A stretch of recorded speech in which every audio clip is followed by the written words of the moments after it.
Ladies and gentlemen, this is my 2019 Audi S4, and today we're gonna go over the real ownership costs of this car. I know there are a lot of videos on YouTube explaining cost of ownership. This one I wanted to be a little bit different because I wanted specific examples of some of the costs that I've incurred. We're talking insurance, we're talking depreciation, we're talking gas, fuel prices, and even going into a little detail on auto loans. Today, that's what we're getting into. I have pen and paper notes that I want to go over. I literally spent some time this morning doing all the math. I have some surprising figures that I came up with. So if you guys are new to the channel, make sure to hit subscribe. I do Audi content, I do car content here in Michigan. We have a lot of fun on the channel, so you guys don't want to miss out. So I've owned this car for almost 2 years, 22 months to be exact, almost to the day. So I've had quite some time with it. I've put almost 18,000 miles on it, and I have spent some cash on the car. So let's talk about it. The number one biggest expense will be a car payment. We're gonna talk about that later. So let's talk about something that everybody has to pay, which is insurance. Now,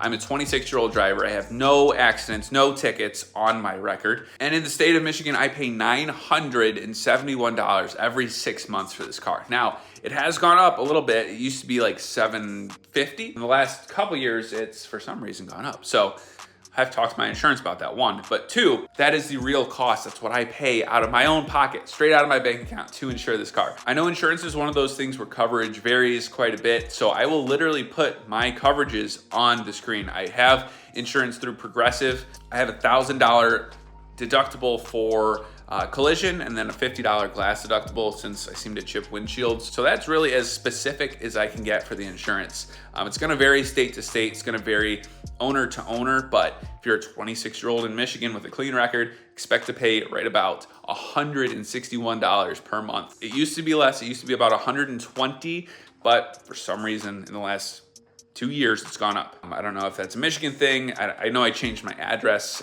to a different zip code at some point, so maybe that has something to do with it. About $161 a month in insurance for the S4. Next, I want to talk a bit about maintenance. So obviously, every car, especially if you're going to go with like a German car, you got to keep up with maintenance on it, and maintenance is more expensive than, say, like a Toyota Camry. For the sake of the video, I'm going to include the payments that I've made specifically to this car. So most recently, I got an oil change that was $224. For this, I did go straight to the dealership. I know if you go to maybe different shops or do it yourself, you can save some money, but I was in a pinch. I had to get that change to the dealer. $224 is pretty pricey. So expect that. Technically, if your car is stock, you should be doing it once a year. With full synthetic, you can stretch this out to about every 8,000 miles. Some people religiously do it like every 4,000 or 5,000. That's cool on you. I do mine, like I said, probably once every 8,000 miles, and it's been fine. In addition to the oil change, I had an oil leak over the winter. So we had to diagnose and fix that, which we ended up filming, and it was just one little part, but that part and labor cost about $700. Random oil leak, it was $700. So that one, I did the math over 22 months, and it works out to be $32 a month. So between the $700 and the oil changes, I work out the math to be about $50 a month I would budget for repairs and maintenance on the Audi S4. Obviously, gas is something to consider. Now, my car is tuned, it gets decent mileage, but not great, and it takes 93 premium fuel. So I've driven this car 17,788 miles, and over the course of that, I have averaged 23.2 miles per gallon, which is actually decent. Gas is another one of those things that obviously fluctuates. It's gonna be state to state. I took an average of $4.25 per gallon, and I actually did the math on this. I've used 766 gallons of fuel.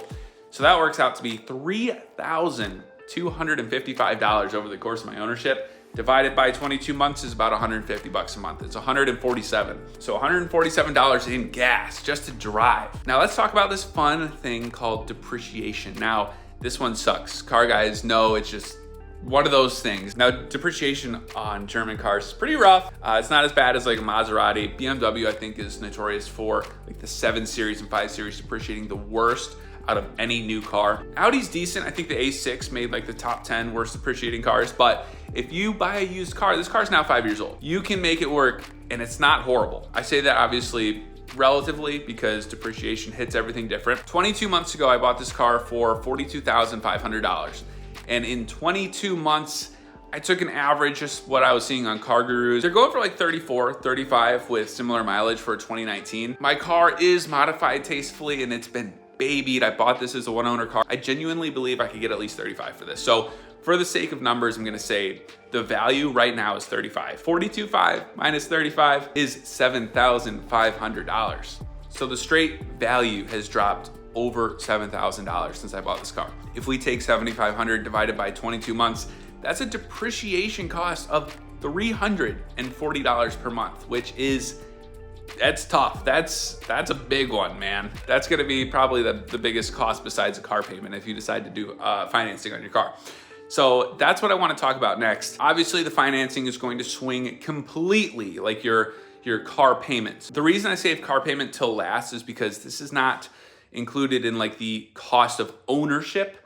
You can buy a car outright. Your cost of ownership will still be, X amount, like what we just went over, for all those factors like insurance, gas, depreciation, things like that. The car payment is something that will fluctuate with the amount you finance, the amount you put down. This is the first car I've ever financed. I wanted to build some credit before I bought my house. The original cost, like I said, was $42,500. I put down $26,000. I rolled over the equity I had in the S5, which was 100% ownership. I bought the car because I wanted to make content with it. I ended up financing just over 19. I think it was like 19,100 or like 19,400, something like that. My car payment right now is $392 a month.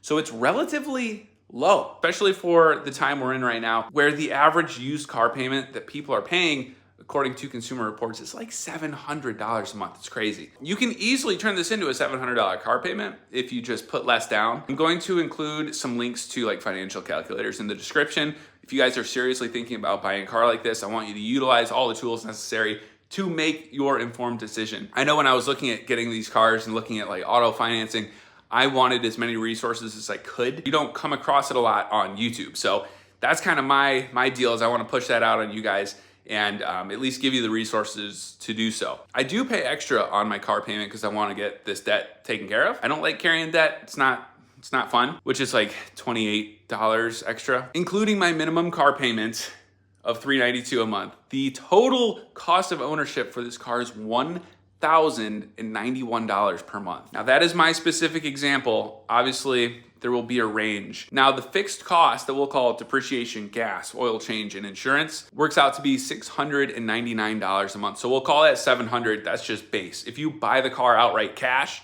expect to pay that every month just in like cost. Consider that cost per month. It's tough to justify spending over $1,000 a month on a car, somewhere that takes us to and from work, just to pay for the car. For me, this is part of my job. It's part of my kind of side hustle, part of my hobby here on YouTube. I have a unique situation where I get paid to do this content. I get paid through ad revenue on YouTube. It's been kind of my excuse to pay for the car. I knew that going from the B8.5 to the B9 was gonna give me content and give me kind of a future payout. So we call that an investment. That's my excuse. It was technically an investment. We created a lot of brand new content with the S4 and the B9 platform. So in my case, it was worth it. It's kind of paying for itself. But that is not often the case. If you're making ends meet and your question is, can I afford this car? You may be able to afford the monthly payment according to your bank, but I want you to consider everything we just talked about, the $700 in fixed cost that maybe isn't included on your car note. So your car payment is one thing. The cost, upkeep, maintenance is separate, but also very important. Now, it's important to note that is the cost before any modification. So if you're a car guy, if you're like me, you want to mod this car, you want to make it your own. It's really like that itch you want to scratch. That alone is obviously very, very pricey. It's easy. I think if I were to pay full MSRP for the build with the stage 2, it's probably around $10,000. Again, being in my position where I kind of do this as a job, I'm very fortunate in that I work with sponsors. We get a lot of the products either paid for or discounted. So with those sponsored videos, obviously I still do not have any bias towards them. I'm just saying, for a cost perspective, it's something to consider as well, because a tune can be even like $1,800 for like a ECU and TCU tune. But if you're talking to like stage 2 your car, basically where I have it right now, you're talking downpipe, intake, intercooler, charge pipes. We have the front grille on this car. We have the front end PPF. Like, there's at least $10,000 in modification to this car, which I did not even include in the cost. So not to say it can't be done, but my situation is rare.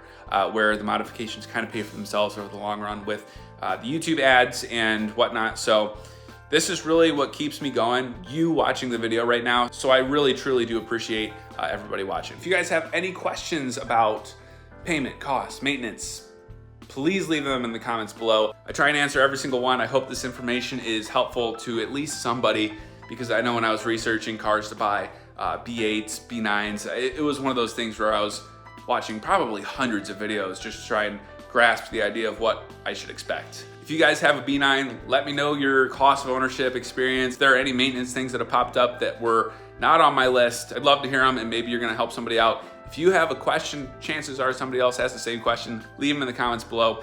Hope this video has been helpful. If you guys are new to the channel, like I said, make sure to hit subscribe, hit the like button for the algorithm. It pushes the video out to other people who may not have searched it via the YouTube recommendation, so it's always super helpful too. Thank you guys so much for watching. Until next time, we'll see you.